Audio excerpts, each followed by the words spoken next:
hadis ni. Minggu lepas kita ada sebut tentang sunnah dan bid'ah tu, kita letak tepi dulu, ikat tepi dulu kan. Sunnah dengan bid'ah yang 6 perkara tu kan. Kita stop dulu. Stop dulu yang tu. Takut nanti tak baca hadis langsung. Dan bagi Ibnu Majah dengan sanad daripada Muslim, katanya hatta tatma'inna qa'iman, sehinggalah kamu tenang berdiri. Maksudnya apa? Waktu kita bangun daripada rukuk tu, kita kena tegak badan kita. Sampai tegak, tak boleh nak terus. Tak tegak lagi, kita dah terus sujud, tak boleh, kena tegak badan kita. Sami Allahu liman hamidah, tegak badan kita. Berdiri dengan tenang.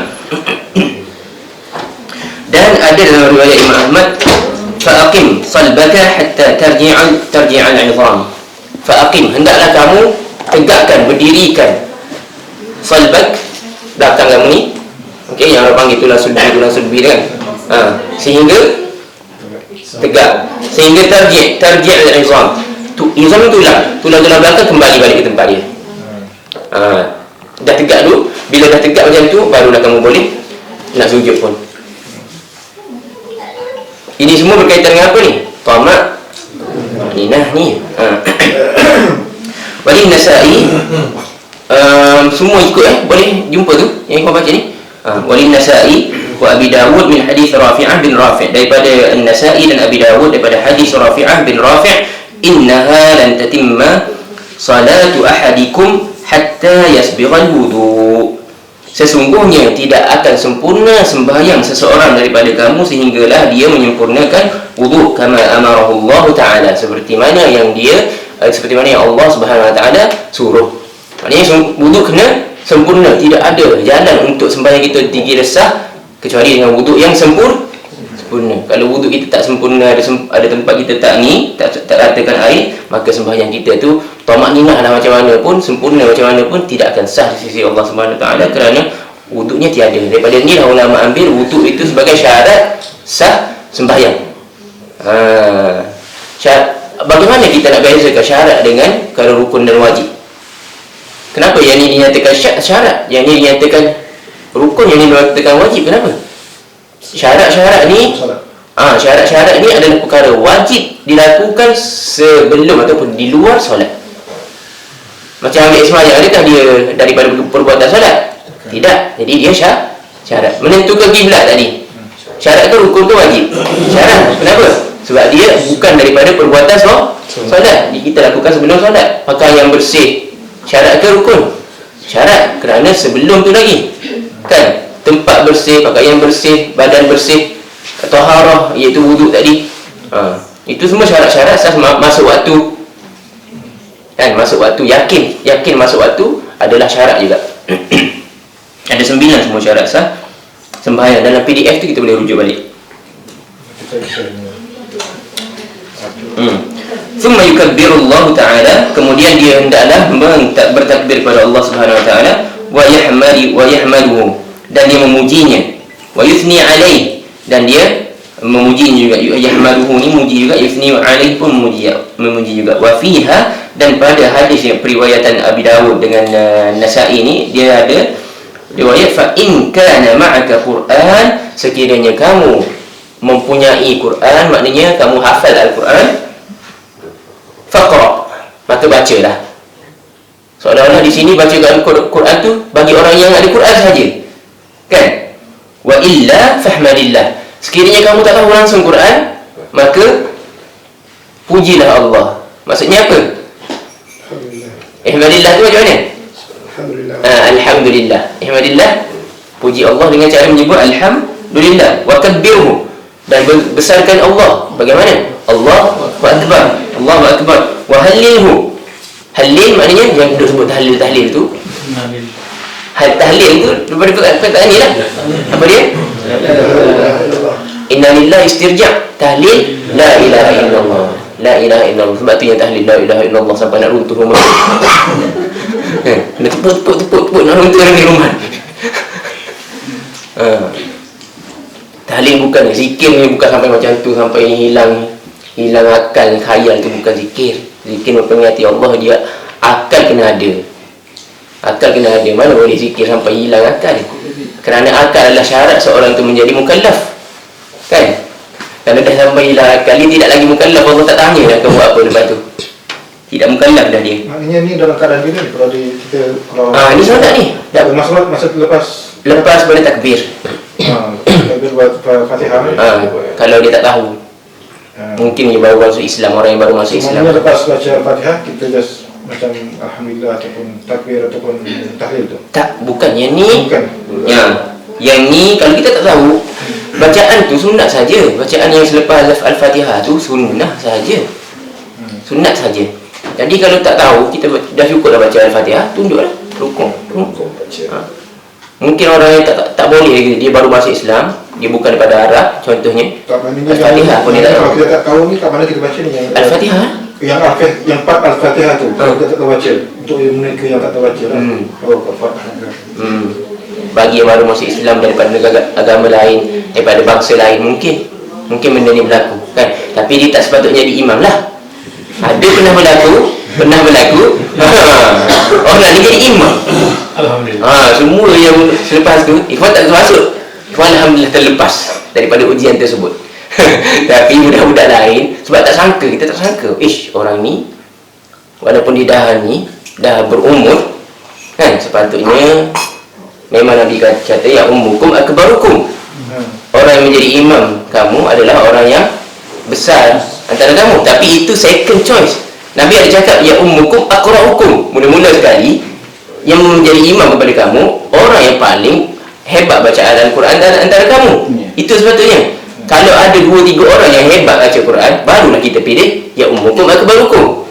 Pilih yang paling tua antara yang hebat-hebat tadi.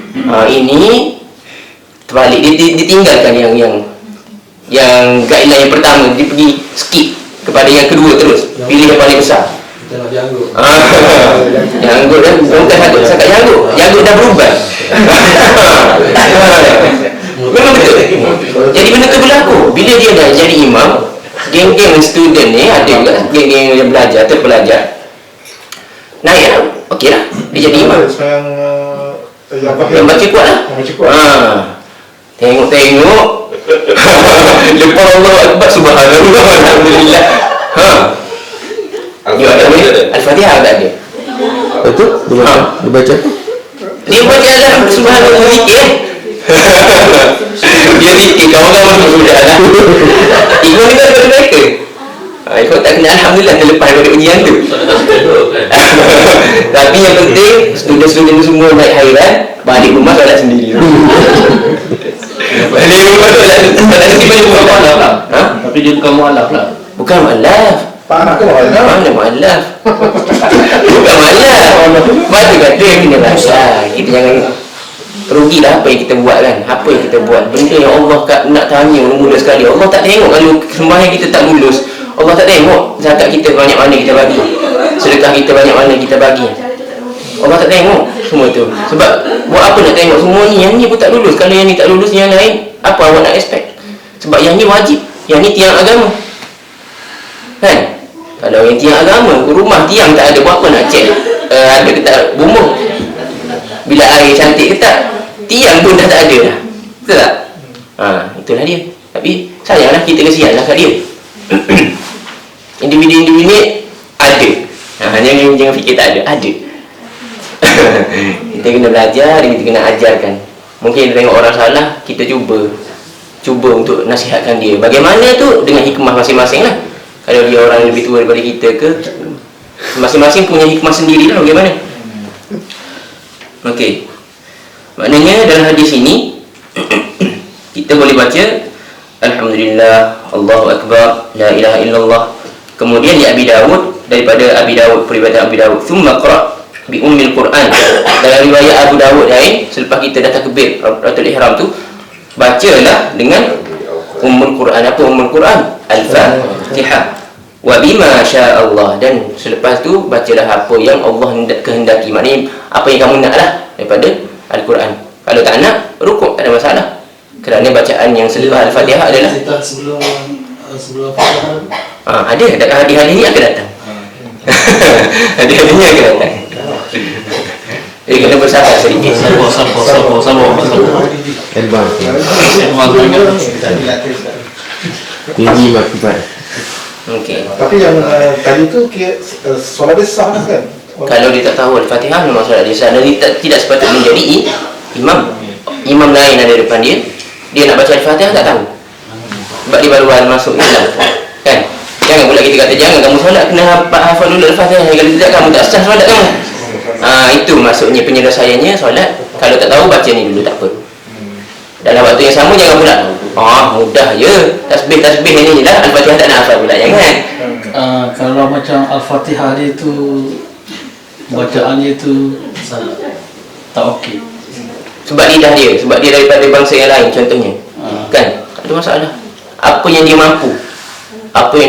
Kita saja yang duk macam lebih-lebih tekan kalau lebih-lebih tekan itu yang jadi Pak Imam dah rukuk tu dia duk malam kan?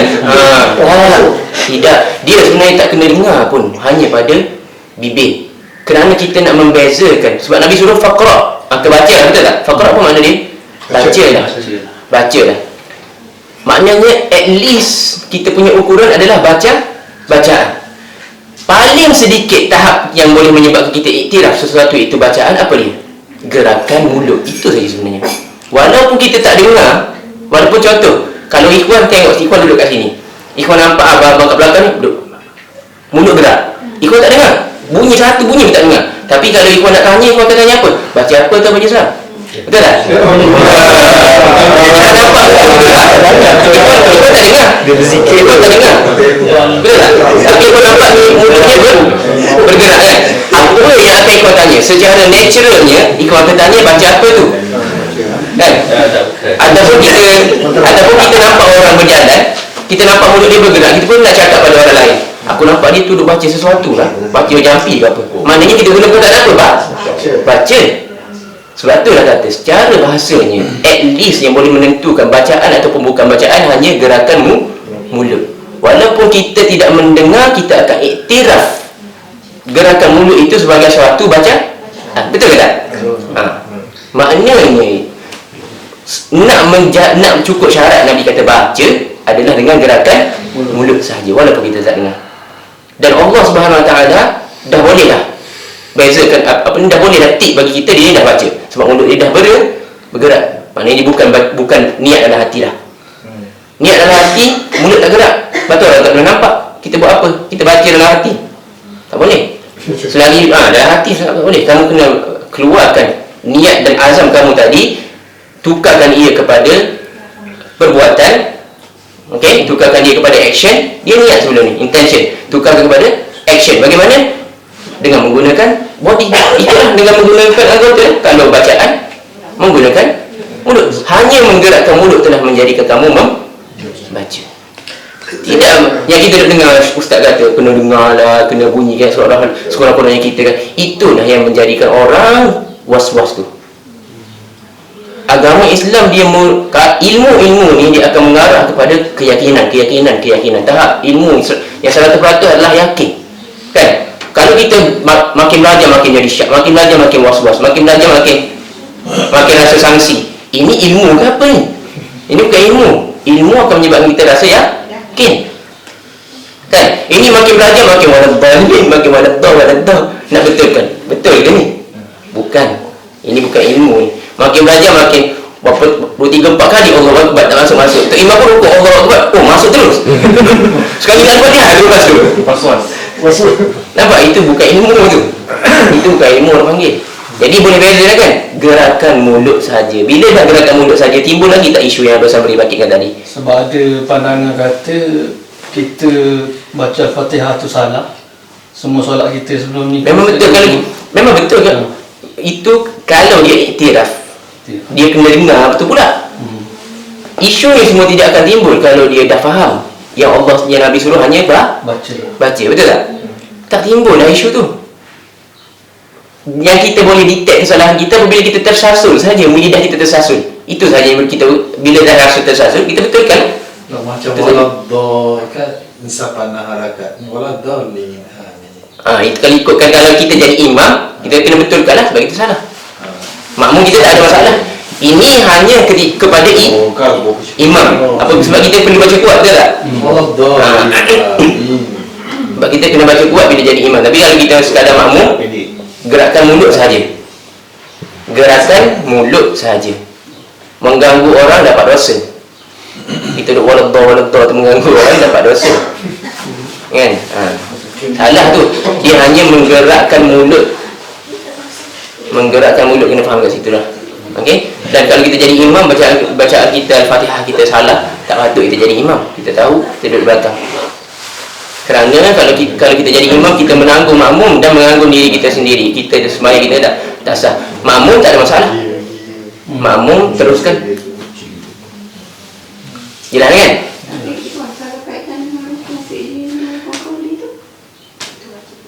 Kenapa? Bacaan jelas, bacaan. Tak ada bacaan jelas, tak jelas. Qauli dengan mulut. Fi'li perbuatan, itu maksudnya. Itu sahaja. Rukun fi'li dengan perbuatan anggota lain. Qauli dengan mulut. Walaupun kita tak dengar, tapi kita dah gunakan mulut kita. Jelas tu? Kan?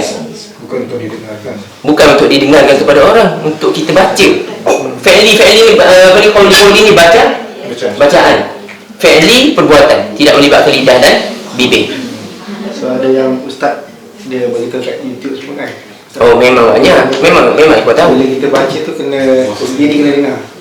Memang ikut tahu. Memang ada, kalau kita ada sebab ada, mestilah ada kesalahan yang berlaku. Kan? Itu tidak perlu kita ambil tahu. Kalau nak cakap sebab ada ustaz, kita yang iktiraf dia ustaz, siapa suruh? Memang ada. Kan? Memang ada. Sebab itulah kita kena jelaskan yang sebenar. Sebab ada kesalahan. Kalau dah tak ada kesalahan, perlu tak lagi kita jelaskan yang sebenar? Tidak. Kita jelaskan yang sebenar tu kenapa? Kerana ada kesalahan. Dan kita tak payah sebutlah ustaz ke. Kita kasihan kat dia. Kan? Lebih-lebih lagi bila kita tegur, dia tegur kita balik. Itu lagi kita kasihan kat dia. Maknanya dia perasan. Ada penyakit perasan. Kan?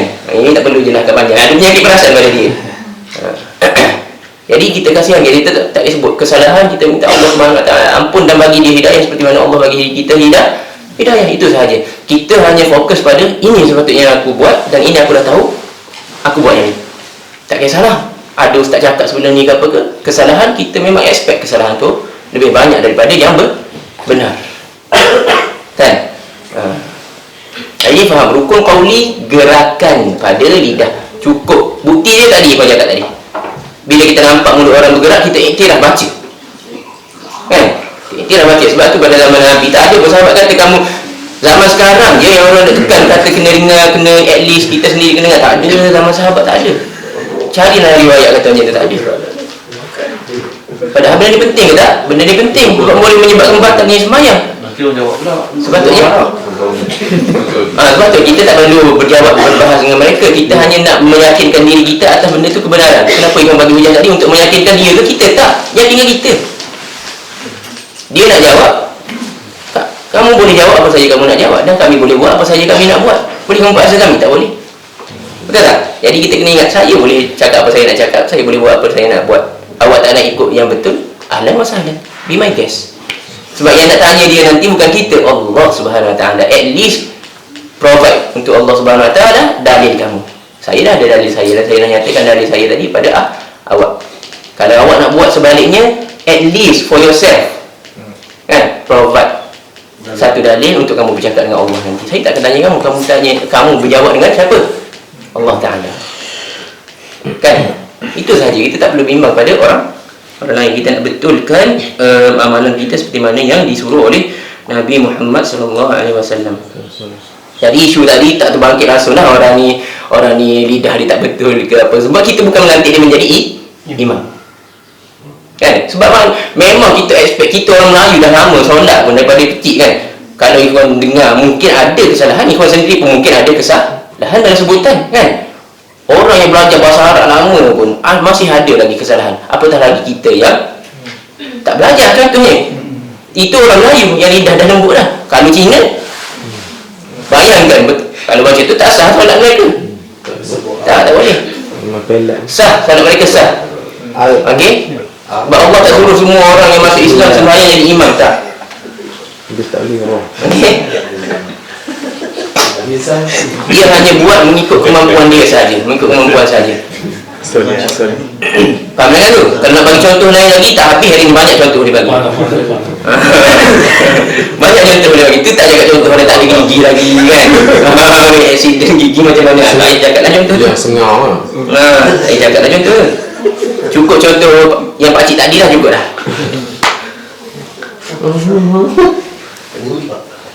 Yang kalau macam pakcik tadi tu kena nasihatkan dia seluruh raja tu. Bahaya. Ya? Selama ni dia orang gitu. Dia orang Arab. Ha? Bukan orang Melayu kita. Oh, Melayu kita. Aku pula lelaki. Orang Arab kalau tak tahu bagilah hadis seterusnya. Hadis seterusnya. Habis kongsi. Abang-abang kenal tak sama? Alhamdulillah. Alhamdulillah tak kenal. Imam apa yang sengau? Kita baca dulu. Okey, jadinya Okey. dah jelas dah macam mana tadi cara apabila kita bangun daripada rukuk, Nabi Muhammad SAW suruh kita tegakkan dan sebagainya kan. Lepas tu ada syarahan sedikit. Syekh kata tahlil ni perkataan kita la ilaha illallah. La ilaha illallah. Sebab itulah dipanggil tahlil tu. La ilaha illallah. Sebab itulah dalam tahlil ada sebutan ni la ilaha illallah. Wal hadis, dan hadis ini dalilun ala wujub at-tama'ninah fi jami' arkanis solat. Dan hadis kita baca tadi adalah dalil bahawasanya ada kewajipan terhadap tama'ninah pada setiap rukun-rukun sembahyang kan. Kan Nabi kata hatta tulang kembali sehingga tulang kembali. Semua tu apa? Nak menunjukkan kepada tama'ninah, ada berhenti sejenak selepas pada pergerakan. Wa anna salata la tasihhu illa biha. Dan sesungguhnya solat sembahyang kita ni tidak sah kecuali dengan tama'ninah. Dimasukkan sebagai rukun lah, kerana ia wajib dan dia daripada perbuatan sembahyang. Wajib perbuatan sembahyang, maknanya dia apa? Rukun. Tidak boleh ditinggalkan dan dia daripada perbuatan sembahyang, maka dia adalah dikira sebagai rukun. Wal hadis ma'rufun bi hadithin musii'is salah. Dan hadis ini dia telah serasi ataupun sinonim dengan hadis orang yang buat sembahyang yang tak sempurna. Yang tadi kita baca tadi, orang yang sembahyang dia tapi sembahyang dia tak sempurna. Dia sembahyang tapi sembahyang dia tak sempurna. Nabi suruh ulang balik. Sinonim dengan hadis ni. Okey? Boleh pergi kepada hadis seterusnya. Nombor berapa kita? 284. Okey. Jadi rukun qauli sebutan pada mulut, gerakan mulut. Rukun qauli. Ada berapa rukun qauli? Rukun qauli ada 5. Dia hanya sebutan pada mulut, tidak perlu kita dengar pada telinga. Kalau mulut kita dah bergerak, Allah dah malaikat dah cek tu. Dia ni dah baca. Qauliyan dia dah lulus. Cek balik Ustaz. Kalau kita jadi makmum kan, bacaan Al-Fatihah tu ada wajib makmum baca ataupun imam baca tu dah Mazhab Hanafi dia kata, kita akan nampak kejap lagi kita akan jumpa hadis tu. Waktu hadis tu kita syarahkan. Ada. Waktu hadis tu kita syarahkan.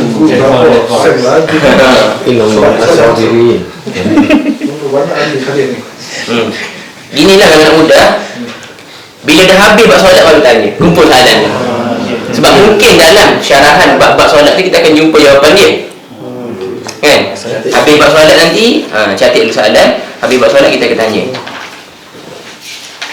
Sebab banyak ni nak doa iftitah semua ada dalam ni semua. Jangan dibimbangkan. Kalau Syekh Ikhwan selalu dia kata, kalau kita tanya dia kan, tengah dia duduk syarah ke apa, kita tanya dia, dia kata la tasbiqul ahdath. Jangan mendahului peristiwa. Peristiwa tu akan datang. Jangan kamu dahului peristiwa tu. Tunggu peristiwa tu datang. Dia memerlukan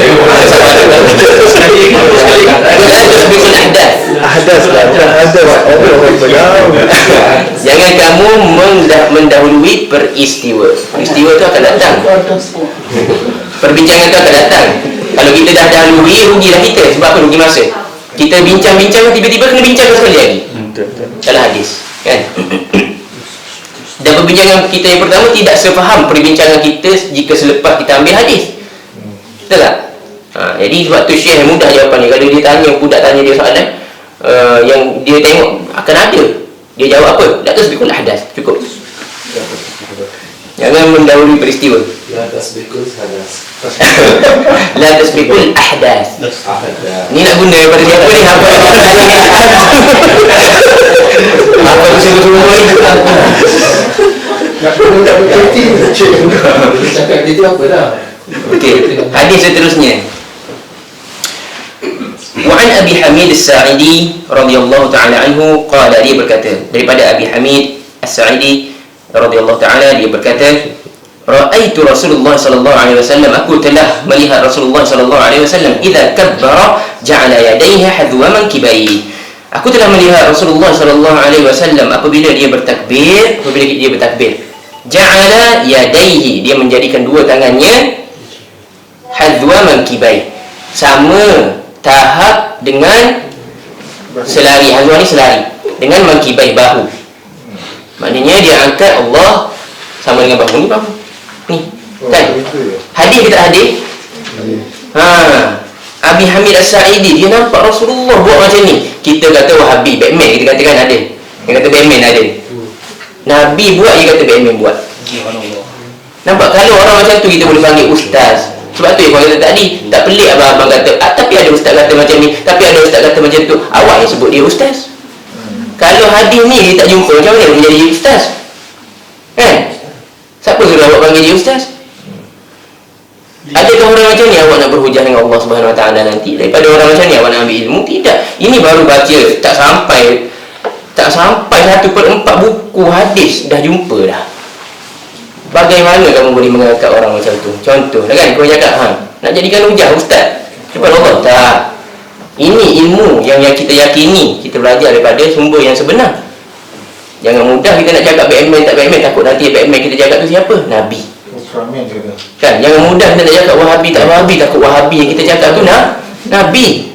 Yang kita nak cakap orang sembahyang macam ni Wahabi kan, macam ni ahli sunnah wal jamaah. Ini jadi Nabi Wahabi lah. Kalau macam tu saya nak jadi Wahabi. Kalau Nabi buat macam ni dan macam ni kamu gelar Wahabi, oh alhamdulillah saya nak jadi Wahabi. Sebab saya nak ikut Nabi. Betul tak? Jadi ini bukan satu kutukan dah. Wahabi bukan satu kutukan, jadi pujian pula. Sebabnya kamu masukkan dengan Wahabi tu Nabi. Jadi satu pujian. Kita kena terima kasih dekat Wahabi. Terima kasih. Jadi kita kena faham, kena belajar ni. Jangan lidah kita mendahului peristiwa. Lidah kita cepat dia cakap Wahabi pada orang, dia cakap Batman pada orang, sedangkan kita tak belajar lagi. Ini dah jumpa dah. Baru sekejap belajar tentang sifat solat dah jumpa dah yang Abi Hamid As-Sa'idi nampak Nabi mengangkat, apabila dia mengangkat Allahu Akbar, tangan dia kat mana? Sama dengan bahu. Tapi jangan pula kita yang belajar tangan sama dengan bahu ni kata yang ni pula Wahabi. Jangan, yang ni pun ada, yang ni pun ada. Dia cakap kat siapa semua. Kesimpulannya, jangan kita kesimpulannya yang kita duduk cepat level orang. Jangan lidah kita mendahului peristiwa. Kita dulu belajar bumi semua dulu, barulah kita boleh bercakap. Okey? Apa yang kita tak tahu jangan bercakap.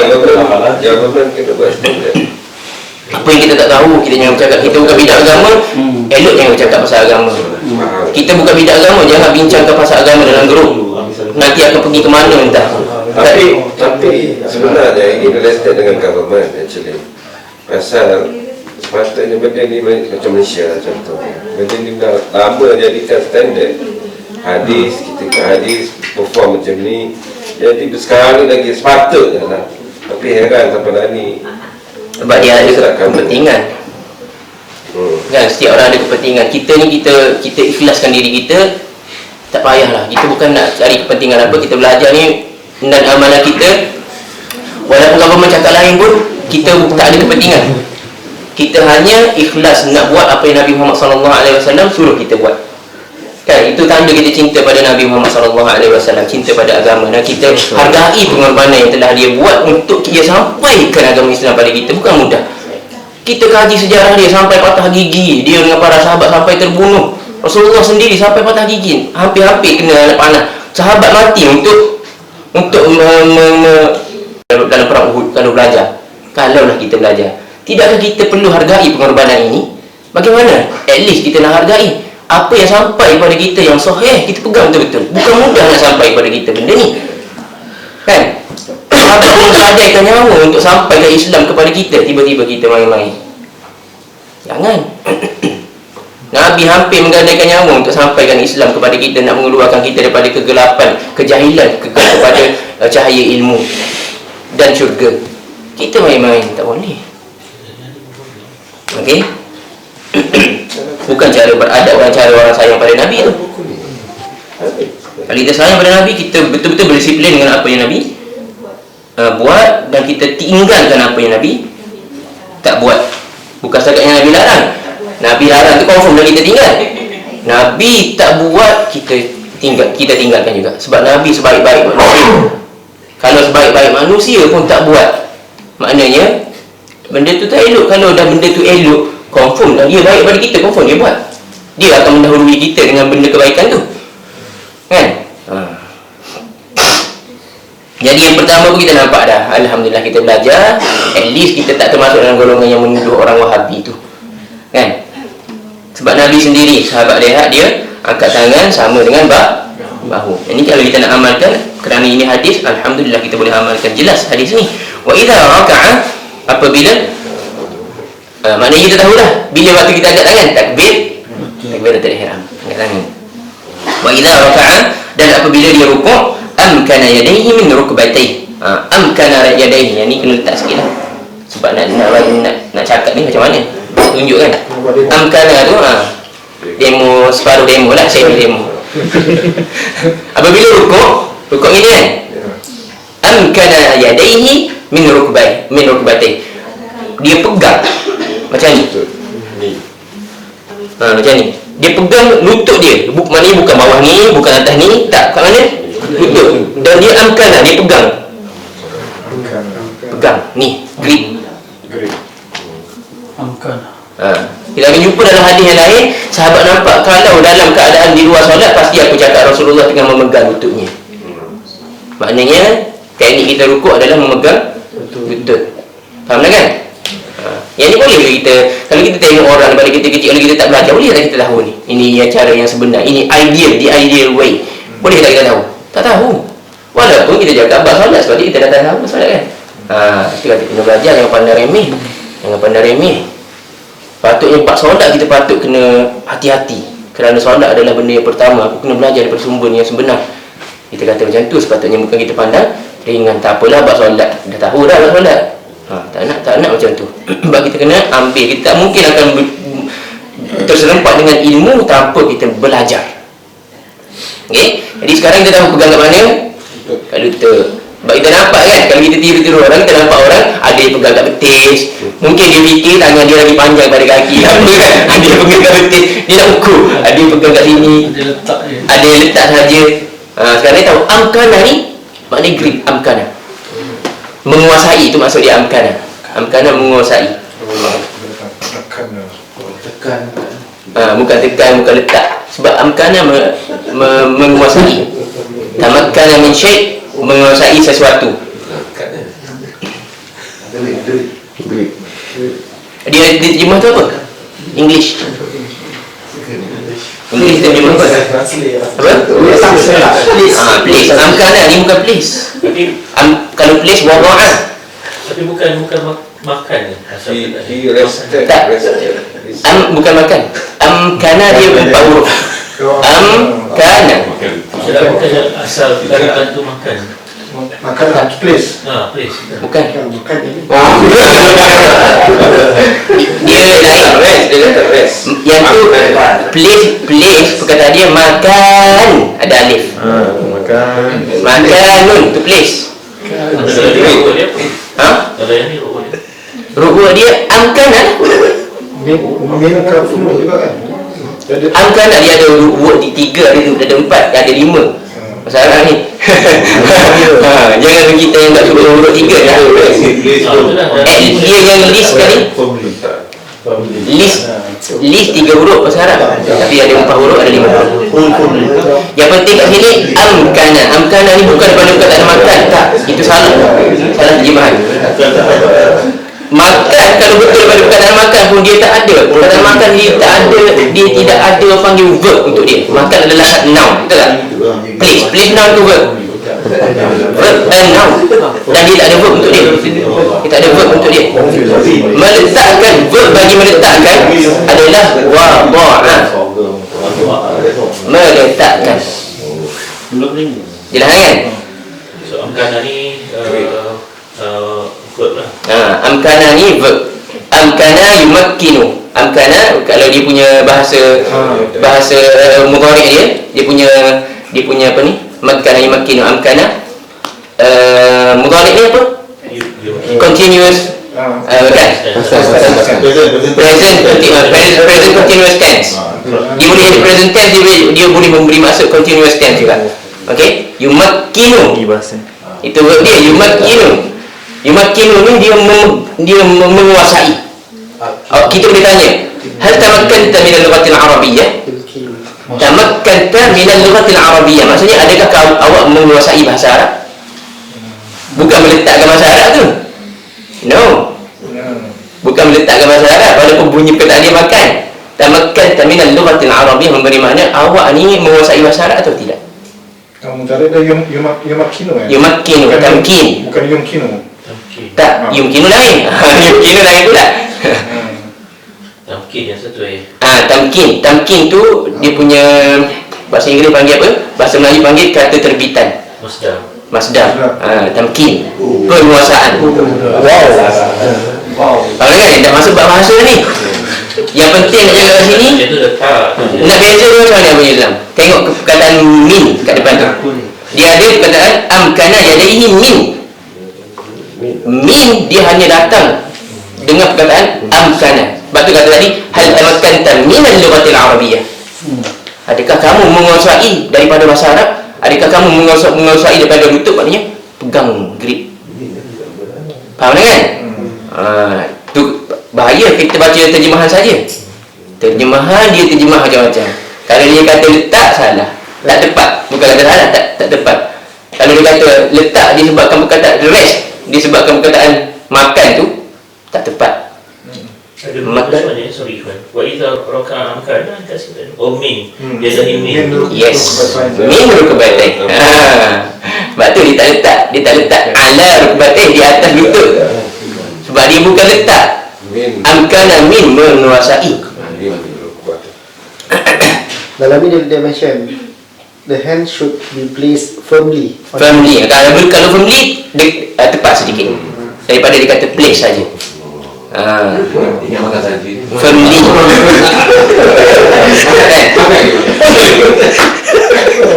Faham lagi kan? Kalau letak tu wada'a. Apa ni? Kalau letak wada'a. Wada'a dia telah meletakkan tu maksud dia. Hati-hati bahasa Arab, kena hati-hati. Bahasa Arab dia detail. Buang satu ada jadi makan lah. Makan ataupun yang apa ni yumkinu. Lain dah dia punya makna. Kena hati-hati. Apa dia? Apa dia? Dalam masyhur tu. Tadi. Kita hentikan syarahan bahasa dulu. Yang penting di sini kita grip ataupun place firmly. Kan? Thumma hasara zahrahu. Fa idza rafa'a ra'sahu istawa. Okey. Thumma hasara zahrahu. Dia letak tangan di atas lutut, dipegang atas lutut, kemudian dia rendahkan belakang dia turunkan dan bungkuk.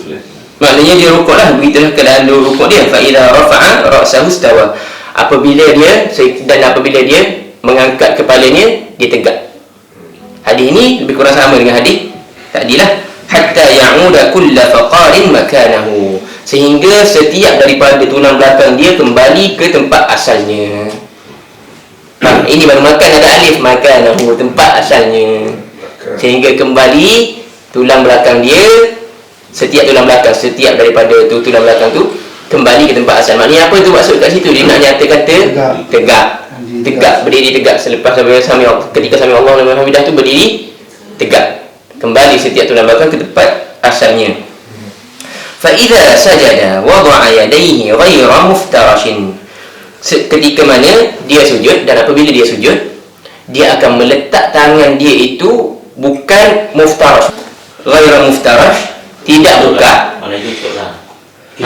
Wala qabidaha, dan juga tidak tutup. Tidak buka semua dan tidak juga tutup rapat. Faham kan? Itu yang Nabi buat. Ini yang sahabat nampak Nabi buat ni, dan memang kita kena ikut apa yang Nabi buat, kerana Nabi kata sallu kama ra'aitumuni usalli. Sembahyanglah kamu seperti mana aku sembahyang. Terima kasih kepada para sahabat yang menyifatkan solat Nabi kepada kita. Dia tengok dan dia menyifatkan kepada kita. Wastaqbala bi atrafi asabi'i rijlaihi al-qiblah. Dan Nabi Muhammad sallallahu alaihi wasallam mengarahkan dengan atraf asabi', maknanya hujung kaki, hujung jari kaki. Hujung jari kaki dia mengarah ke arah kiblat. Maknanya kita faham sekarang ni dalam keadaan sujud, tangan kita buka tidak, tutup pun tidak. Tengah-tengah. Kaki kita mana? Kaki kita, hujung-hujung kaki mengarah ke arah kiblat. Maknanya lipat macam ni, lipat macam ni. Ada orang dia tak belajar, dia tak tahu kan, dia tengok manusia ada buat macam ni, ada yang silang. Ada yang macam-macam lah. Ada satu gini. Yang penting sekarang cara Nabi adalah ibu apa ni, dia mari mengarah ke arah kiblat. Cantik cara penyifatan para sahabat terhadap jelas kan? Jelas dia katakan hujung-hujung jari kaki menghadap ke arah kiblat. Faham kan? Mudah. Maknanya kita kena lipat. Sebelum ni kita tak tahu, kita tengok orang lipat ada yang buat macam tu. Sekarang kita tahu yang sebenarnya apa? Lipat. Yang sebenarnya lipat. Kalau kita ajar anak kita ajar yang sebenar, iaitu lipat. Wa idza jalasa fi rak'atain, dan apabila dia duduk fi rak'atain jalasa ala rijlaihi yusra.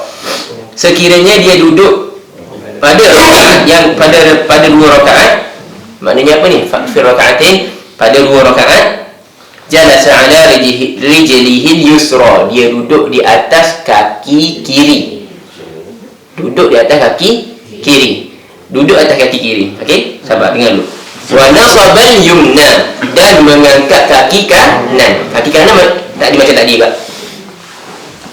Ujung jari menghadap ke arah kiblat, duduk di atas kaki kiri. Pada kaki kiri kita tak duduk, kita duduk atas ni, atas kaki kiri. Kaki kanan macam tadi. Gini ni kau buat nak buat kat perempuan ke lelaki ni? Lelaki. Puan tak boleh tengok. Gini, yang perempuan boleh tengok lelaki. Ini masa mana? Kalau kita sujud kan gini kan? Sujud gini. Ini satu lagi kena dapat. Kalau sujud kena dapat. Mungkin kita tak jumpa hadis ni kat sini, tapi hadis yang lain, dia cerita dalam bab lain. Aisyah, dia bangun tengah malam, dia nampak Nabi Muhammad SAW sujud dan kaki dia dapat. Maknum. Ya, nampak. Kena dapat kan? Tak belajar tak tahu. Kan?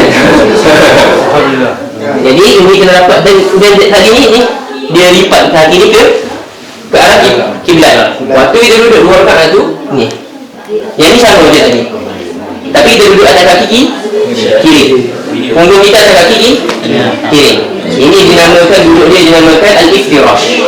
Duduk macam ni nama dia tu iftirash. Agama Islam ni sumber dia dalil. Kita nak yakin dia adalah satu agama yang yakin berasalnya daripada dalil. Yang penting sekarang ada berapa kedudukan dalam solat? Dua. Satu kita dah ambil dah, nama dia al-iftirash.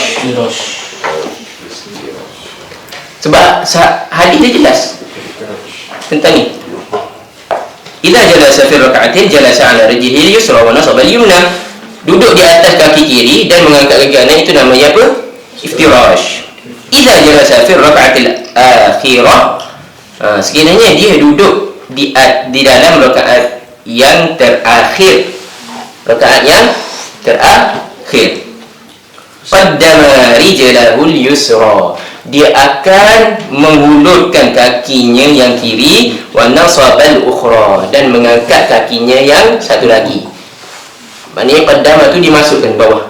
Okey, wa qa'ada 'ala miq'adati, dan dia akan duduk di atas punggung dia. Punggung sebelah kiri duduk atas tanah. Tu maksud duduk atas punggung. Maknanya kita meletak ke punggung atas tanah, memasukkan kaki kiri ke bawah kaki kanan yang kita angkat. Maknanya dalam kedua-dua kedudukan kaki kanan tetap angkat. Masa sujud pun kaki kanan tetap angkat macam tu. Kan mudah. Yang bergerak hanya kaki kiri. Dalam kedudukan yang lain selain pada tahiyat akhir, kita duduk di atas kaki kiri. Pada rakaat terakhir kita duduk atas punggung. Maknanya kaki kiri masukkan ke dalam. Jadi alhamdulillah kita dah faham apa yang kita lakukan sebelum ni adalah bersumberkan hadis. Kalau kita buat tu tadi mengikut cara dia. Kalau kita duduk cara lain, silang kaki kanan atas kaki kiri ke, bukan hadis. Tapi adakah batal solat dia? Tidak batal. Kerana wajib kalau kita belajar, yang perkara wajib dalam solat ni adalah duduk. Selagi mana kamu duduk, selagi mana kedudukan kamu tidak sebagai duduk, maka sah ke tak? Sahlah, cuma kamu tak dapat yang Nabi buat. Sunnah Nabi kamu tak ikut. Apa maksud dia wa idza jalasa fi rak'atain? Dua rakaat, maknanya idza jalasa fi rak'atain, kalau sembahyang tu dua rakaat.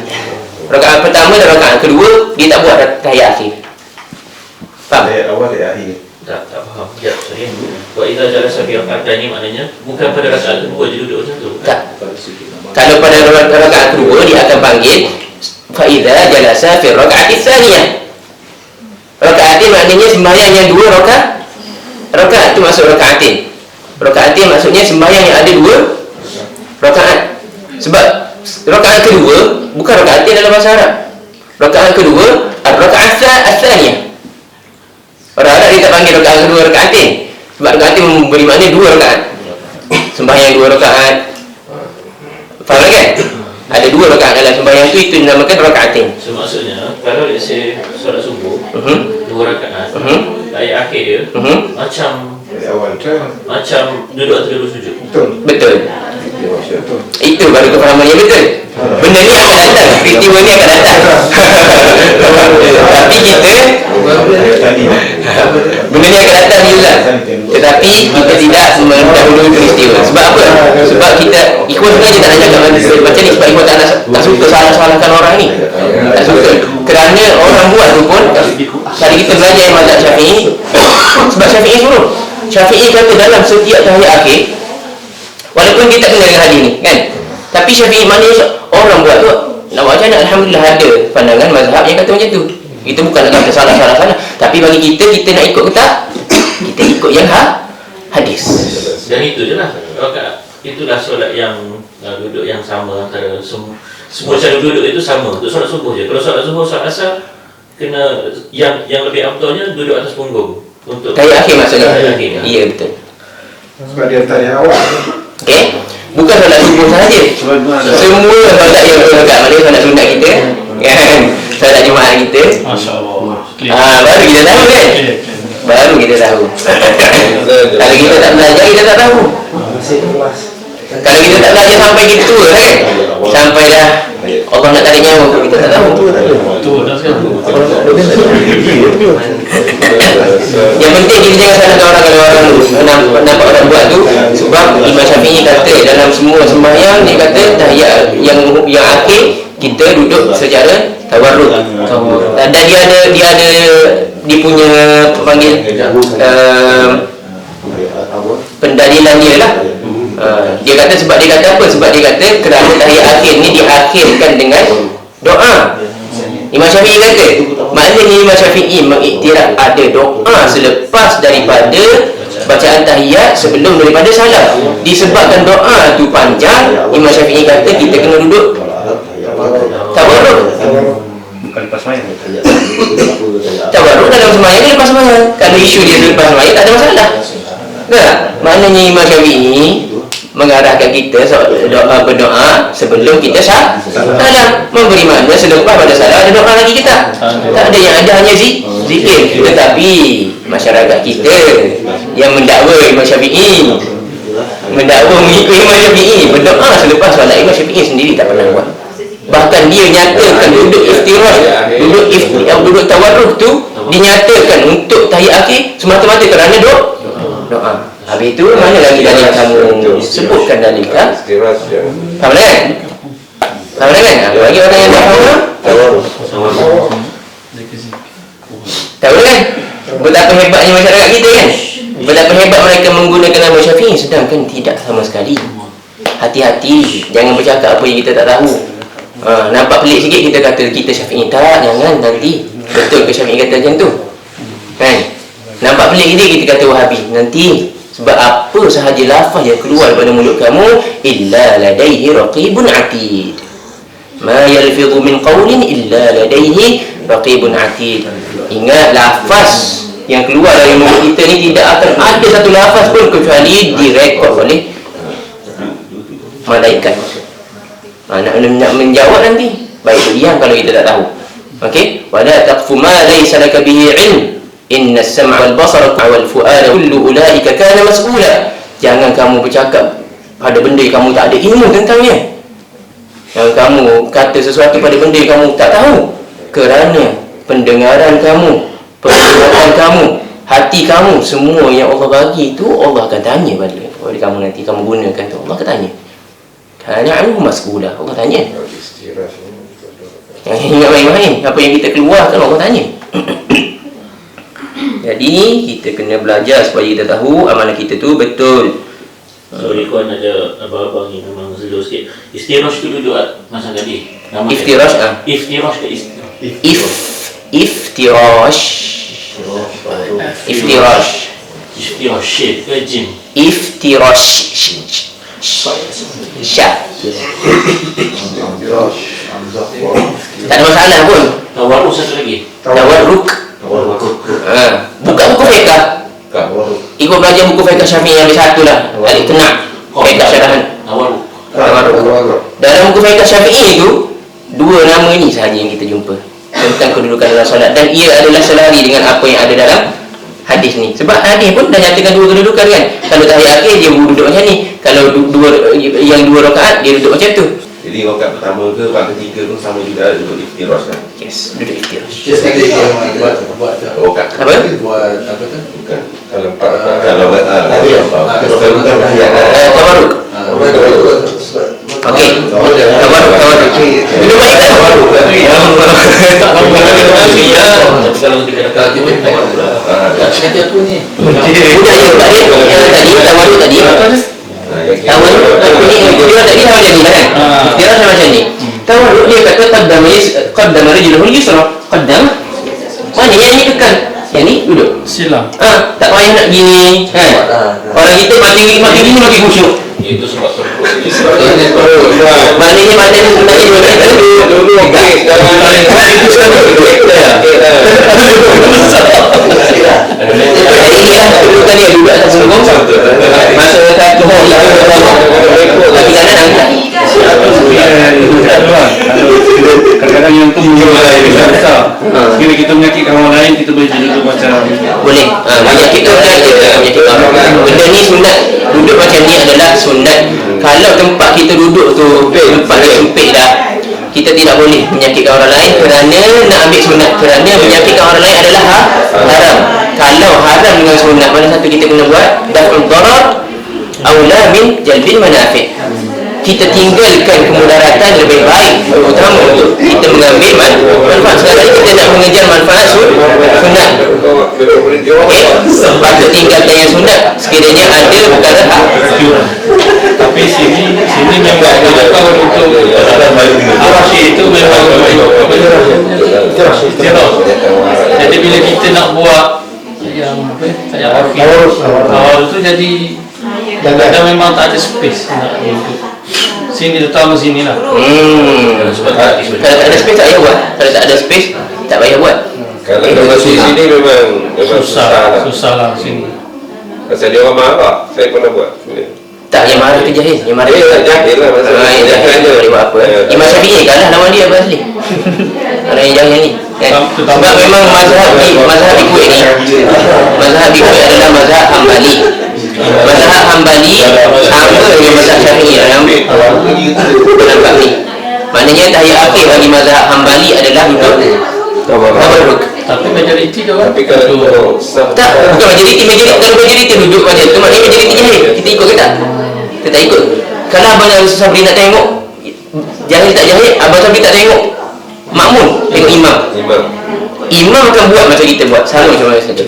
Cuba lihat perhatikan, imam buat ke tak? Imam kalau dia kadang-kadang dia tinggal, kadang-kadang dia buat. Tapi kadang-kadang kita nampak dia buat, kenapa? Sebab benda tu sunat. Kalau sunat boleh tak tinggal. Maknanya layan perkara sunat seperti mana ia sunat. Kan? Kalau benda sunat kita tak tinggal, jadi macam wajib. Tak ada space pun nak masuk kat buat kan.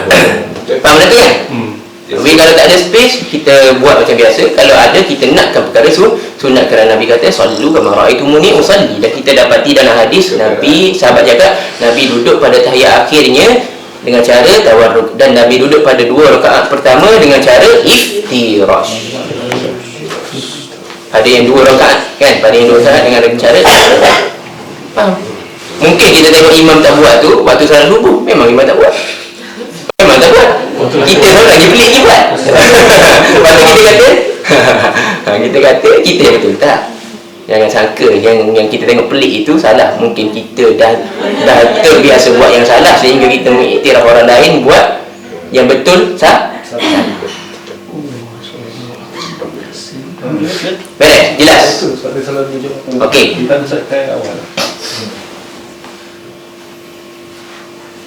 Manfaat yang satu lagi tu, bagi tu kebanyakan orang tak tahu, kita kena tutup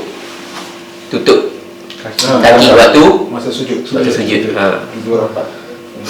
Sebab benda ni bahaya apabila kita sembahyang pakai kain pelekat, lagi bahaya.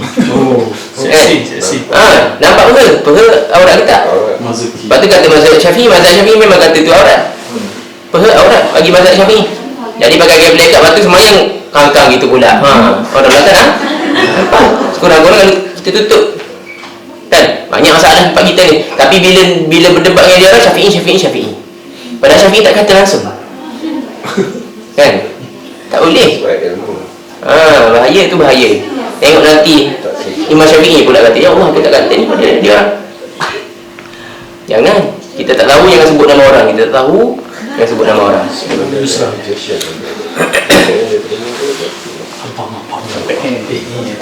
Beres, jelas ni?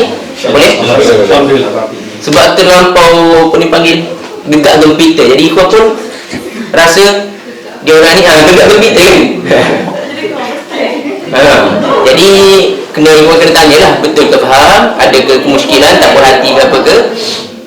Boleh pergi ke langkah seterusnya. Alhamdulillah. Peristiwa selepas ni. Daripada hadis tadi kau ada syarahan dia.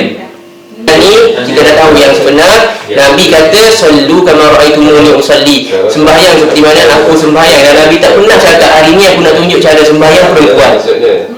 Pernah tak Nabi cakap macam tu? Tak pernah. Nabi sembahyang Nabi adalah general untuk ditunjukkan kepada perempuan dan lelaki. Sekarang ni akak pula agak gempita.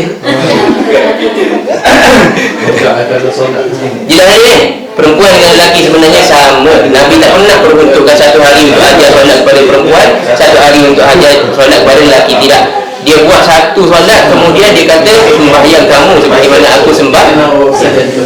Tahu kan? Jadi kalau ada orang cakap ini cara sembahyang perempuan ni, cara sembahyang lelaki, kita tahu dah, aku tak boleh ikut aja ni. Tak sampai 1/4 buku pun dah jumpa kesalahan dia. Macam mana aku boleh agak dia ni orang yang boleh beri ilmu pada aku? Kan? Baru baca sikit pun dah nampak banyak kesalahan. Tak boleh lah. Walaupun orang anggap dia Tok Guru, tak boleh. Sebab orang yang menganggap dia, orang yang bawah pada Tok Guru yang anggap Tok Guru. Sepatutnya ni nak bagi pangkat Tok Guru tu, dia kenalah besar lagi pada Tok Guru. Kan? Mana boleh orang yang level BA tiba-tiba nak bagi pangkat PhD, nak panggil nak apa ni? Kan? Nak bagi pangkat yang lebih tinggi daripada pangkat dia. Boleh ke tak? Tak logik. Tak logik lah, tak masuk akal kan. Jadi orang awam bagi pangkat pada dia ni tok guru lah apa semua, mana boleh. Sebab itulah kita tertipu selama ni kan. Bagi orang ni nama datuk, ni nama tok guru, padahal itu orang kita tak tahu. Hanya orang ahli ilmu juga akan tahu dia ni dari mana. Betul tak? Kalau nak tentukan dia ni tok guru, dia kena alim lagi hebat daripada tok guru lagi. Kalau alim dipanggil dia tok guru, baru kita mesti panggil dia Guru ya. boleh faham kan? Sebab tu tak perlulah timbul isu selepas ni. Tapi ustaz ni kata macam ni, tapi datuk ni kata macam ni. Tak perlu. Tak ada lah isu tu lagi kan. Sebab kita tahu title tu telah disalah letak pada orang yang kadang-kadang tidak berhak. Kita sekarang ni menilai betul atau salah. Kena dengan hadis, kena dengan Quran, kita cakap betul walaupun datang daripada budak sekolah. Kena dengan hadis, kena dengan Quran, tak kena dengan hadis, tak kena dengan Quran, kita cakap salah walaupun datang daripada tok syekh, tok guru, Maulana, Al-Habib dan sebagainya. Kan? Nanti kalau boleh Ikhwan sharekan sekali hadis yang tadi kalau ada. InsyaAllah memang ada. InsyaAllah. Bahaya lah. Banyak orang ikut lagi ni. Abang Syafruddin tadi suruh apa? Tak apa, tahun depan apa? Tak belajar lah kan ni. Okey, tak ada masalah. InsyaAllah kalau ada waktu, kita pun boleh sharekan. Dia kenapa kita kadang-kadang hadis-hadis tu tertentu tak jumpa dalam ni. Dia ada pada, kalau hadis tu sahih, ada pada bab yang lain. Dia tidak dimasukkan pada bab ini. Okey, macam tadi mungkin dia nak menceritakan Nabi Muhammad SAW solat malam ke apa ke, dia masukkan dalam bab yang lain kan. Ataupun ada sebab-sebab dia lah tidak dimasukkan dalam bab ni. Tapi boleh tak kita kata, kita baca satu bab habis bab sembahyang, kita kata oh tak ada ni dalam hadis, dalam bab sembahyang tak ada hadis ni, maknanya benda tu tak valid lah. Boleh tak dia cakap macam tu? Tak boleh. Mungkin ada dalam bab yang lain. Kena habiskan. Dia tidak boleh, kita tidak boleh panggil mendahului peristiwa. Dia tu. Jangan cepat nak jadi mufti kan. Jangan cepat nak jadi mufti. Okey, hadis seterusnya Allah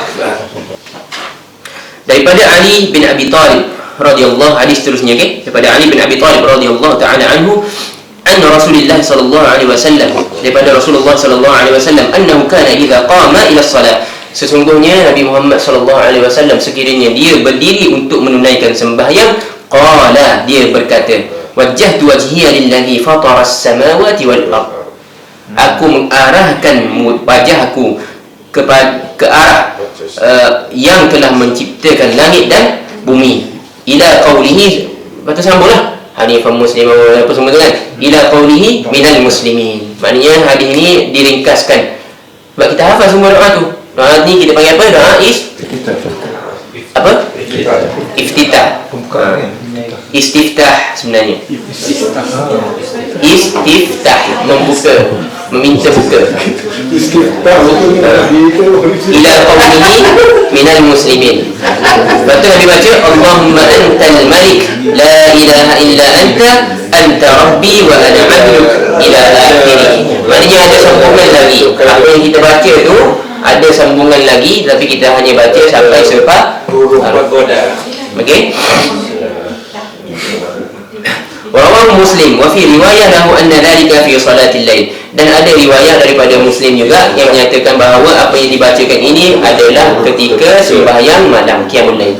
Nabi sembahyang malam, Nabi baca doa iftitah yang tadi ni, wajjahtu wajhiya lilladzi fatara as-samawati wal ardh hanifan musliman wa ma ana minal musyrikin inna salati wa nusuki wa mahyaya wa mamati lillahi rabbil alamin la syarika lahu wa bidzalika umirtu wa ana minal muslimin. Itu dia potong daripada lafaz hadis, daripada matan hadis tu dia potong. Lepas tu dia sambung lagi, Allahumma antal malik, ya Allah engkau lah raja, la ilaha illa anta, tiada Tuhan selain engkau, anta rabbi, engkau lah Tuhanku, wa ana abduk, dan akulah hambamu, ila akhirih. Dan ada lagi panjang lagi sambungan dia, kena rujuk dalam periwayatan Muslim.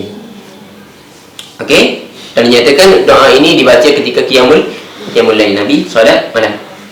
Okey, syarahannya panjang syarahannya.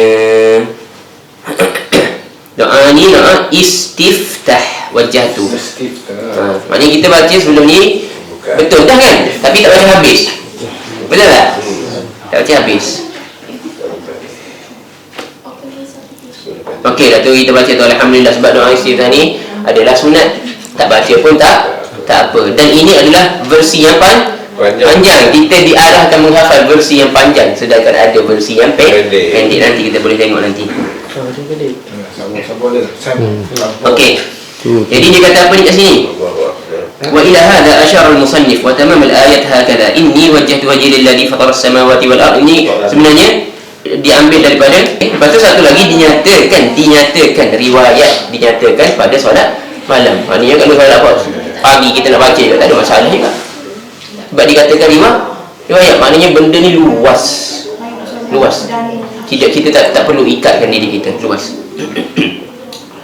Jadi Syekh kata sambungan dia, zalamtu nafsi, aku telah menzalimi diriku, wa ataraftu bidhambi, dan aku telah mengiktiraf dosa-dosaku, mengakui dosa-dosaku, faghfir li dhunubi jami'a, maka ampunkanlah dosa aku keseluruhannya, innahu la yaghfiru dhunuba illa anta, sesungguhnya tidaklah mampu mengampunkan dosa kecuali kamu, wahdini li ahsanil akhlaq, dan tunjukkanlah aku untuk akhlak-akhlak yang baik, wala yahdi li ahsaniha illa anta, dan tidak mampu untuk orang menunjukkan aku kepada akhlak yang baik kecuali kamu, wasrif anni sayyi'aha, dan jauhkan aku daripada keburukan akhlak-akhlak yang buruk.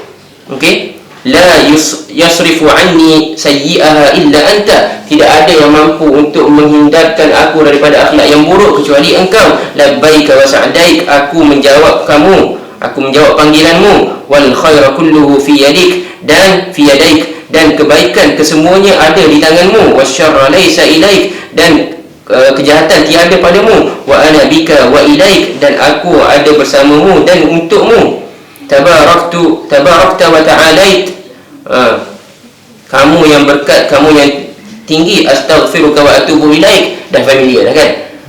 Astaghfiruka wa atubu ilaik, dan aku meminta ampun denganmu dan aku bertaubat kepadamu. Wa fi riwayat anna dhalika fi salatil lail, dan dalam riwayat ada menyatakan bahawa ini bacaan ketika solat malam. Panjang kan? Panjang. Qala, menyatakan solat Nabi yang sebelah malam memang panjang, sampai kaki dia bengkak. Padahal dia Nabi masuk syurga, confirm dah masuk syurga. Kita doa iftitah pun dah macam tu. Tengok, dia sendiri pun dia sebut ampunkan dosaku, sedangkan dia ada dosa ke? Maknanya dia nak ajar kepada siapa ni? Yang berdosa. Siapa yang berdosa? Kita. Tapi kita kan? Tapi kita ni syarahan Mubarakfuri kata kenapa dinyatakan hadis ini pada bab salatul lail, sembahyang malam, kerana dua sebab. Dia kata laisa fi wahid minhum anna dhalika fi salatil lail. Tapi ni syarahan antara ulama lah, kenapa dia dikatakan diriwayatkan benda ni solat malam. Dia kata untuk dua sebab. Wa hadzal hadits rawahu Tirmizi fi kitab ad-da'awat min thalathati wujuh, laisa fi wahid minhum anna dhalika fi salatil lail. Tetapi didapati apabila Mubarakfuri ni cek balik, dia mendapati tidak ada sebab-sebab ni yang sahih, yang sah menyatakan hadis ini diriwayatkan untuk sembahyang malam. Dan dia rujuk kepada kitab yang lain juga, yang diriwayatkan oleh Tirmizi pada kitab ad-da'awat, doa-doa, daripada pada kitab bab ni. Kitab ni bukan maksud buku dia ada bab, kemudian bawah ada bab bagi kitab. Dia punya sub topik dia.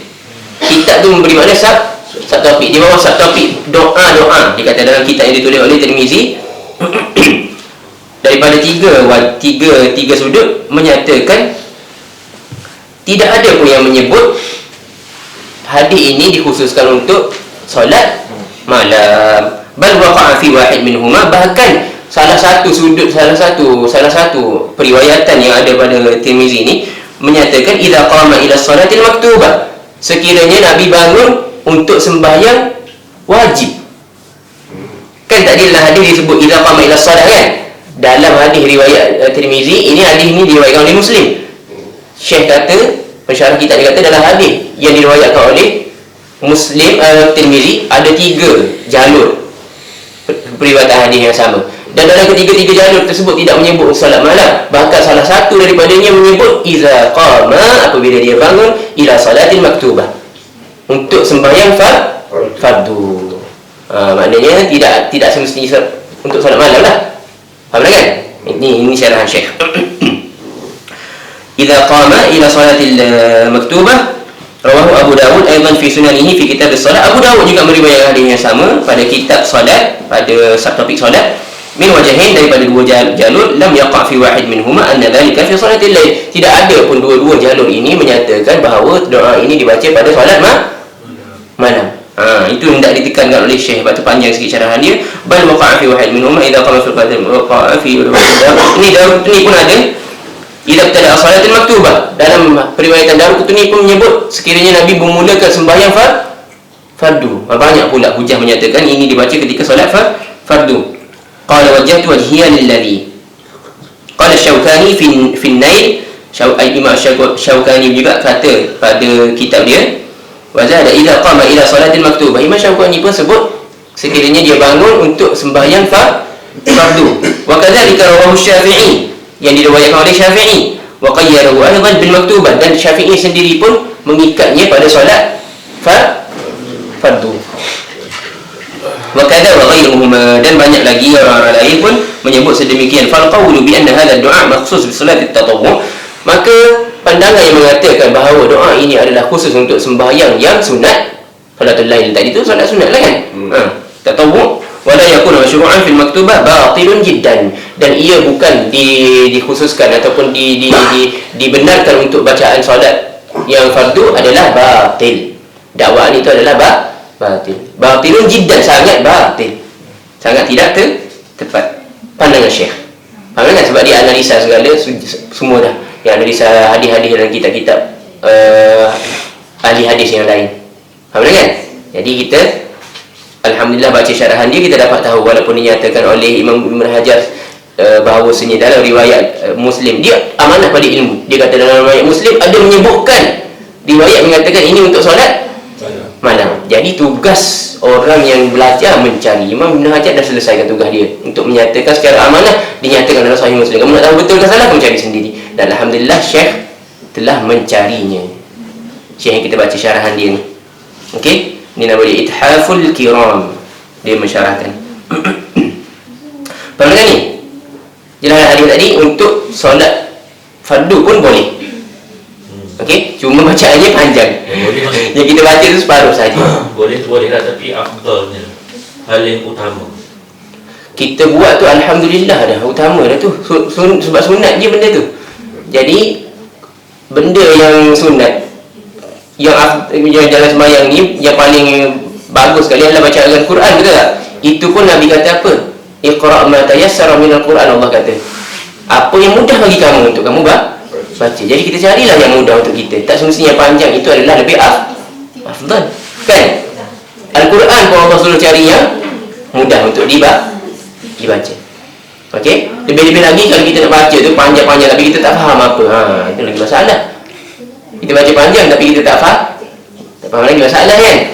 Sebab doa yang diterima oleh Allah, doa yang ikhlas, bagaimana kita nak dapat, kita nak ikhlas meminta sesuatu daripada Allah Subhanahu Wa Taala kalau kita faham pun tidak. Betul tak tu? Jadi kita tanya dari diri kita mana satu yang mudah bagi kita, yang itu kita buat.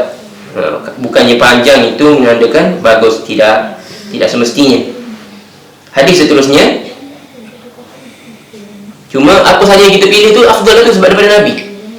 Kita pilih tu daripada siapa? Daripada Nabi, bukan rekaan kita. Kan? Walaupun pendek, tetap daripada Nabi.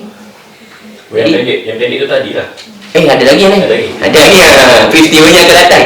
Yang tadi tu panjang tu, apa yang kat pendek tu. Yang tadi kan ada dua, satu lagi kita baca, satu lagi yang Nabi baca. Yang Nabi baca tu panjang. Pendek lagi ada. Pendek lagi ada. Dan biasanya orang kat sini dia baca yang tu, yang pendek tu. Yang nak baca? Dia 4 saja, 4 sentence. 4 sentence yang pendek. Kita boleh potong kepada 4 sentence yang pendek. Biasanya Pak Imam kat sini, kalau kita kadang-kadang kita dengar kan, kita tak dengar wajah tu. Kita dengar kadang-kadang dia bunyi kuat. Dia baca yang pendek tu. Okey? Tapi alhamdulillah juga dia baca.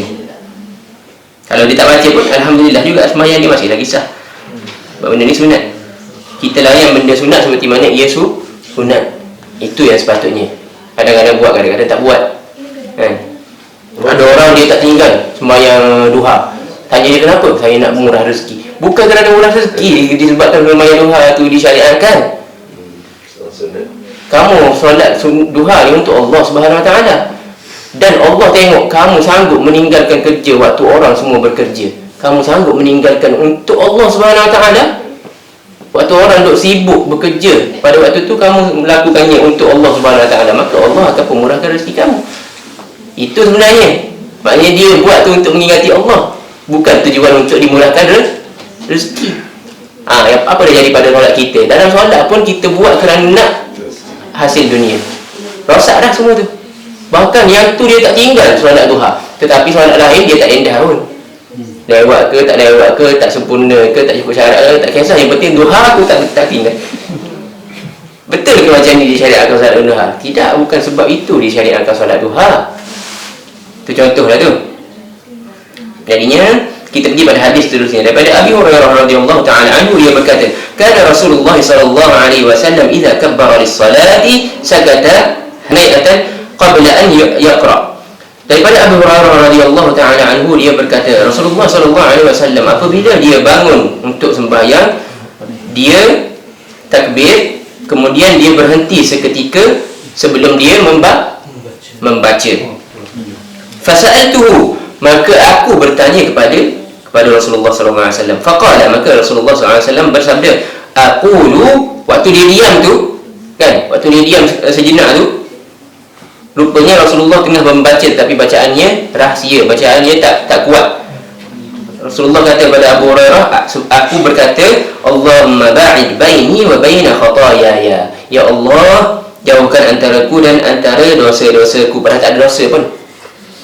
Kama ba'adta bainal masyriqi wal maghrib, seperti mana kamu jauhkan antara timur dan barat. Allahumma naqqini min khataayaya. Ya Allah, bersihkan aku daripada dosa-dosaku. Kama yunaqqas thawbul abyadu minad danas, seperti mana dibersihkan baju yang putih daripada kekotoran. Allahumma ghsilni min khataayaya bil ma'i was thalji wal barad. Ya Allah, basuhlah aku daripada dosa-dosaku dengan air dan ais dan barat ni juga.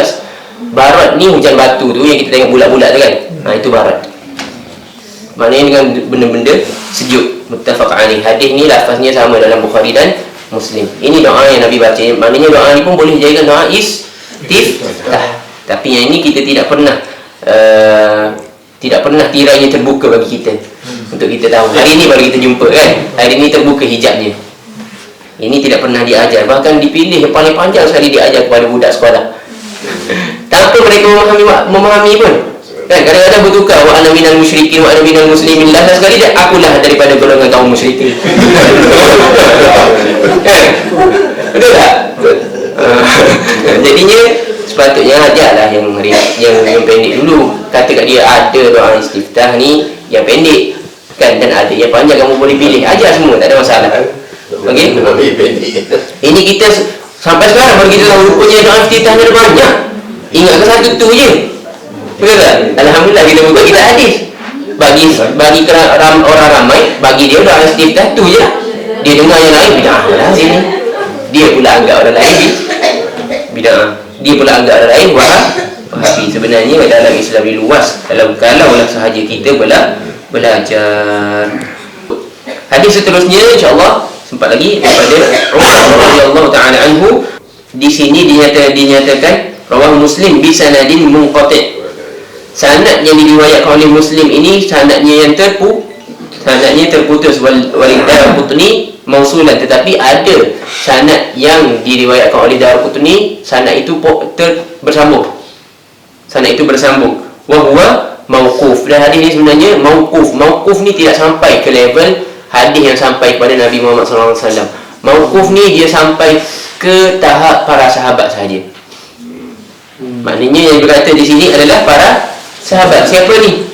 Umar radhiyallahu ta'ala anhu. Umar baca apa? Subhanakallahumma wa bihamdika. Subhanakallahumma, maha suci engkau ya Allah, wa bihamdika, dan segala kepujianmu. Tabarakasmuka, dan keberkatan namamu. Wa ta'ala jadduka, dan tingginya kemuliaanmu. Wa la ilaha ghairuka, dan tiada Tuhan selain engkau. Yang ni boleh kita nak baca sebab sahabat Umar sendiri baca. Dan apa yang Umar buat adalah sunnah juga.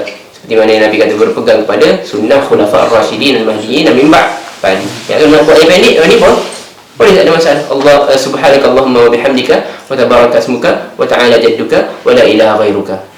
Yang kita dengar kebanyakan imam baca yang ni lah. Yang ni kita dengar subhanakallahumma wa bihamdika wa tabaraka ismuka wa ta'ala jadduka wa la ilaha ghairuka. Okey, wa nahwahu, dan sepertinya juga daripada Abi Sa'id Al-Khudri marfu'an indal khamsah. Di sini seperti, tapi marfu' ni sampai kepada tahap Nabi, disandarkan kepada Nabi. Maknanya perawi yang pertama tadi meriwayatkan kerana didengar daripada Umar. Dan sebenarnya Umar ikut siapa? Nabi. Umar ikut Nabi alaihi salatu wassalam. Yang diriwayatkan oleh Abu Khudri. Wa kana yaqulu ba'da takbir, selepas mana dia baca takbir, a'udzu billahi as-sami'il 'alim minasy syaithanir rajim min hamzihi wa nafthihi wa nafthihi. Ini satu lagi periwayatannya yang ada tambahan pada lafaznya yang berbunyi a'udzu billahi as-sami'il 'alim. Aku meminta perlindungan dengan Allah yang Maha mendengar dan Maha mengetahui, minasy syaitan, daripada syaitan ar-rajim, daripada syaitan ar-rajim, min hamzihi, daripada bisikannya, wa nafthihi, daripada tiupannya, dia tiup kepada kita ni, dia bisik, dia tiup. Wa nafthihi ni pun tiupan juga. Tiga perkataan. Tiga. Satu tu bisik. Bisik. Mula-mula tu bisik. Bisik. Bisikannya. Nafakh ni dia kuat. Nafas bisik. Macam slow. Ada kuat, ada slow. Okey, naffathati fil 'uqad tu. Naffathati fil, kita baca surah Al-Falaq kan. Naffatha tu maknanya yang meniup pada ikatan. Siapa? Ahli sihir. Dia tiup-tiup. Which? Okey. Kemudian rasanya cukup. Okey, kita tengok pada syarahan dia. Kalau ada syarahan dia. Kerana hadis satu lagi ni panjang, kita tak boleh baca kot. Tak sempat kita baca yang ni dan syarahan dia insya-Allah. Wa huwa ay hadis dapat ada mauquf min hadis Aisyah tu panjang, kita baca lain kali insya-Allah minggu depan. Okey. Syekh kata syaitanur rajim ni, ar-rajim memberi makna dia dibuang, dicampak, dibuang. Okey, ditolak. Kita panggil direjam kan? Kita sendiri tak tahu apa makna direjam. Okey, betul tak? Cuma kita direjam. Jadi direjam maknanya syaitan sendiri yang dilempar. Bukan ada benda merejam syaitan tu, tidak. Okey, syaitan tu sendiri dilempar daripada, masuk dilempar apa? Dilempar daripada syurga, dilempar keluar, dihalau. Itu maksudnya. Itu maksudnya berarti kita sendiri pun tak faham macam rejam. Rejam tu maknanya dia dihalau. Syaitan ar-rajim tu dihalau, dicampak. Marjum matrub zalil, dicampak dalam keadaan hina. Siapa yang campak dia? Allah Subhanahu wa taala keluarkan daripada syurga. Itu makna ar-rajim tu. Fa innaka rajim, Allah sebut. Fakhruj minha fa innaka rajim. Keluarlah kamu daripada syurga ini, sesungguhnya kamu direjam. Rajim tu dihalau dalam keadaan hina. Kita faham ni kan berjam masa haji kan?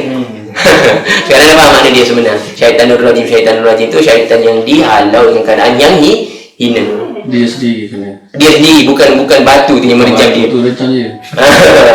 Faham dah tu kan? Alhamdulillah. Jadi min hamzihi. Hamzihi di sini Syekh nyatakan bisikan yang menggilakan, kegilaannya. Syaitan menyebabkan orang jadi gila. Ay min an yaj'ala ahadan majnunan, iaitu daripada dia menjadikan seseorang itu gila. Syaitan maknanya dalam doa iftitah ni dibaca untuk mengelakkan supaya kita dapat melindungi diri kita daripada dijadikan gila oleh syaitan. Maknanya syaitan mampu menjadikan kita gila. Wal ashbah an yurad bihi waswasa. Dan di sini dimaksudkan apa? Jadi gila tu. Manusia boleh jadi gila. Kita nampak macam orang gila. Ambil ismail sampai basah jubah. Gila ke tak gila? Dimaksudkan pada yang menyebabkan syaitan menyebabkan orang gila ni, menyebabkan dia was-was sampai ke tahap orang nampak macam gila. Macam mandi kan, bukankah apa ni kan? Tak masuk akal ambil sembahyang sama basah baju setengah jam sebelum sembahyang tu, duk ambil sembahyang lagi. Tok Imam tengah sembahyang, habis sembahyang tak ludah lagi ambil sembahyang. Gila ke tak gila ni? Inilah yang dimaksudkan oleh hadis ini, iaitu apa dia? Ambil semangat slow sangat. Slow sangat. Sama tu. Kalau betul dia kalau slow sangat tu bukan kerana apa ni, bukan kerana dia was-was, ada masalah, memang dia gerak slow dia. Tak apa dah. Yang dimaksudkan ni adalah was-was. Kerana was-was syaitan. Dia dah ambil sembahyang, tiba-tiba kata ada tak lah ulang balik. Sebatal lah ulang balik. Yang ni dimaksudkan sampai kita nampak dia macam orang tak betul lah. Kan? Itu yang dimaksudkan oleh Hams tu, yang menyebabkan orang gila. Dia cakap pasal ambil semai air slow. Air tu slow. Air slow tak ada masalah lah. Dia jimat, dia tak nak lazim. Okey. Itu yang sepatutnya. Nafkhuhu ni Syekh kata ma ya'muru bihin nas min at-takabbur. Nafkh ni kuat, betul tak tadi kau cakap? Tiupan tu tiupan kuat. Bukan tiupan yang biasa, tiupan kuat. Nafkhuhu ni kuat. Apa yang dimaksudkan dengan tiupan yang kuat ni? Takabbur. Dia tiupan yang mana dia suruh manusia jadi takabbur, manusia bermegah. Daripada dia juga. Dia suruh manusia bermegah, itu yang dipanggil apa? Nafkh. Dia suruh manusia jadi takabbur macam dia. Dia takabbur tak nak sujud pada Adam. Fayasirur rajul yata'azam nafsahu kalladhi nafakha fihi. Maka seseorang tu boleh membesarkan dirinya, mengagungkan dirinya seperti mana orang yang meniupkan tadi besar, menganggap dirinya besar, iaitu siapa? Syaitan.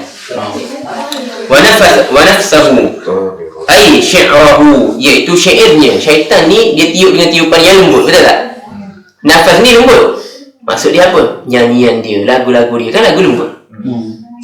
Yang kuat, takabbur kuat, betul tak? Rasa dia gagah, rasa dia hebat, itu kuat. Yang ni dia melalui nyanyiannya, syairnya. Ai ma ya'muru bihin nas min insyari syairil mazmum. Apa yang disuruh olehnya kepada manusia daripada menyanyi-nyanyikan, mengalun-alunkan syair-syair yang mazmum, yang keji. Syair ni bukan kata syair saja, maknanya semualah benda yang lunak pada pendengaran kita. Maknanya seperti lagu yang kita sebut nasyid pun. Kan? Mula-mula nasyid, lepas tu kepala lu. Sebelum start nasyid tu kan dia ada ni, kita nak nasyid dia kena ikut tempo. Ni tempo dia. Gendang tu tek kepala saja. Lepas tu baru pula tek. Lepas tu mula bangun dah. Kan? Lepas tu serban pun tak tahu kat mana. Dah tercampak dah. Agama Islam tidak pernah mengajar kita untuk khayal dengan cara kononnya hendak berzikir dengan tujuan hendak berzikir. Tidak. Allah selalu mengajak manusia untuk mengaktifkan akalnya. Kan? La'allakum wa kadzalika yadribullahu al-amsala lin-nasi la'allahum yatafakkarun. Allah kata begitulah Allah bagi perumpamaan kepada manusia supaya mereka boleh berfikir. Maknanya Allah mengajak manusia untuk berfikir, bukan untuk khayal hilang akal. Jadi siapa yang berdakwah berzikir kemudian khayal dalam zikirnya, tidak, kita cam dah, ini bukan Islam. Ini bercanggah dengan ajaran Al-Quran, konsep Al-Quran bercanggah terus. Okey, itu betul. Jadi hati-hati kita ni orang yang faham. Allah bagi kita akal, bukan Allah bagi kita akal untuk kita guna. Kalau kita tak guna akal yang berikan mata untuk melihat, telinga untuk mendengar, kita akan jadi lebih sesat daripada haiwan, seperti mana mereka golongan itu telah sesat. Bukan yang Quran cakap. Allah kata apa? Allah kata lahum qulubun la ya'qiluna biha wa lahum adhanun la yasma'una biha wa lahum a'yunun la yubsiruna biha ulaika kal an'am bal hum adall. Mereka ni mempunyai hati tapi tidak berfikir dengannya, tidak menjadikan dia satu benda untuk kita gunakan dalam berfikir, nak timbang benda ni betul ke salah. Mereka mempunyai mata, tidak melihat dengannya. Tengok, nampak, tapi tak analisa, sekadar tengok saja. Dengar, lahum adhanun la yasma'una biha. Dia ada telinga tapi tidak gunakan telinga tu untuk dengar betul-betul, kemudian cari mana yang betul. Kan, dia dengar setakat dengar, lepas tu keluar. Lepas tu ulaika kal an'am. Mereka ini seperti al-an'am ni apa? binatang-binatang ternakan. Seperti lembu, kambing sebut. Jangan marah hari-hari kalau kita cakap mereka ni seperti kambing. Dengar ikut, ta'asub pada orang ni ikut. Sampai ke air liur pun dia minum. Kan? Air liur dia bagi pada geng-geng ni. Ludah ada dalam video. Ludah siap pergi beratur lagi nak ambil. Buat live. Kan? Ayah Pin tak apa, sesat-sesat dia tuan-tuan. Yang ni dia kata dia daripada kalangan ahli baik. Yang menyayangi Nabi. Kan? Tak sama, jauh sekali Ayah Pin dengan dia. Ayah Pin jelas-jelas dia sesat. Okey? Jadinya orang yang tak menggunakan akal, tak menggunakan apa yang Allah Subhanahu Wa Taala bagi daripada dia ni, mereka itu kal an'am, seperti ternakan, dan balhum adall, bahkan mereka yang lebih apa? Adall ni lebih sesat. Maknanya haiwan tu tak sesat, awak lagi sesat. Awak yang mengikut tu lagi sesat. Kita minta Allah Subhanahu Wa Taala menjauhkan kita daripada kesesatan. Kita minta Allah Subhanahu Wa Taala nampak kita hidayah, memberi kekuatan untuk kita mengikutnya. Kita tangguhkan majlis kita ni lagi. Kita bersyukur dengan hidayah yang Allah bagi. Kita amalkan yang mana kita dapati betul, dan kita tinggalkan apa yang kita telah selama ni lakukan daripada kesalahan. Jadi kita minta Allah bagi lagi peluang untuk kita sama mengharapkan. Subhanakallahumma wa bihamdika, nasyhadu an la ilaha illa anta, nastaghfiruka wa natubu ilaik.